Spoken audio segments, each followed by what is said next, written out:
అత్యంత వేగవంతమైన ఖచ్చితత్వంతో కూడిన పోలీసు సేవలు అందించేందుకు ఒక రోబో సిద్ధమవుతుంది. విశాఖలోని రోబో కోప్లర్ అనే సంస్థ పోలీస్ శాఖ కోసం అత్యాధునిక సాంకేతిక పరిజ్ఞానాలని రంగరించి మిస్ సైబీరా అనే రోబోను రూపొందించింది. పోలీసులు చేయలేని పనులను దీని సాయంతో సునాయాసంగా చక్కబెట్టుకోవచ్చు. మిస్ సైబీరా ప్రత్యేకతలు: కృత్రిమ మేధ, machine learning, IoT, image processing, facial recognition తదితర పరిజ్ఞాన మేళవింపుగా రోబో తయారైంది. కాళ్ళతో నడవగలదు, చేతులతో చిన్న చిన్న పనులు చేయగలదు. 40 నిమిషాలు ఛార్జింగ్ చేస్తే 20 గంటలు పనిచేస్తుంది. పోలీస్ శాఖ వినియోగించుకున్న అత్యంత ఆధునిక పరిజ్ఞాన రోబోల్లో దేశంలోకెల్లా మొదటిది ఇదే. To make the work more efficiently and with a time consistency process.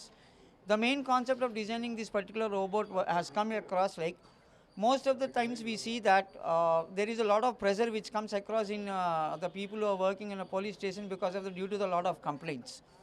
So we got this an idea that why don't we do an e-service work which can be allowed or which can be useful for the public, so their work can be easily done and the time complexity can be also reduced. సైబీరా ఏమేం చేస్తుందో ఒకసారి చూద్దాం. ఫిర్యాదుదారులను పలకరిస్తూ ఆహ్వానిస్తుంది, complaint లెటర్స్ను స్వీకరిస్తుంది, అధికారులకు salute చేస్తుంది. ముందుగానే ఖరారు చేసిన పనుల్ని మౌఖిక ఆజ్ఞలు ఇవ్వడం ద్వారా రోబో చేత చేయించవచ్చు. నోటి ఆజ్ఞలతో పాటు ప్రపంచంలో ఎక్కడ కూర్చొని అయినా ఫోన్ ఆధారంగానూ నియంత్రించవచ్చు. Microcontroller, microprocessor, IoT చిప్లను రోబోలో అమర్చారు. వేల మంది నేరగాళ్ల ఫోటోలను ఇందులో నిక్షిప్తం చేయవచ్చు.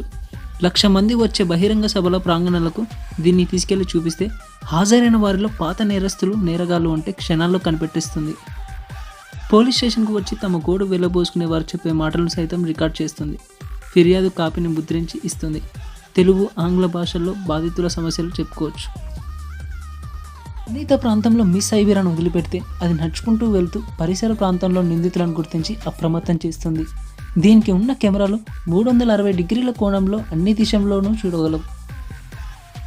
కంప్లైంట్ ఇవ్వడానికి వచ్చేవారి కంటి రెట్టిలను స్కాన్ చేసి నిక్షిప్తం చేసుకుంటుంది. కంప్లైంట్ ఇచ్చిన వ్యక్తి రెండోసారి వస్తే గతంలో వారు సమర్పించిన కంప్లైంట్ లెటర్ని తెరపై చూపిస్తుంది. ఫిర్యాదు స్వీకరించాక దాన్ని ఎంతమంది పై స్థాయి అధికారులకు పంపాలన్న క్షణాల్లో చేసేస్తుంది. ప్రతి అంచెలోనూ కొంత కాల పరిమితిని నిర్ణయిస్తే ఆ గడువులోగా సమస్య పరిష్కారం కాకపోతే ఆ తర్వాతి అంచెకు ఫిర్యాదు ప్రతి వెళ్తుంది.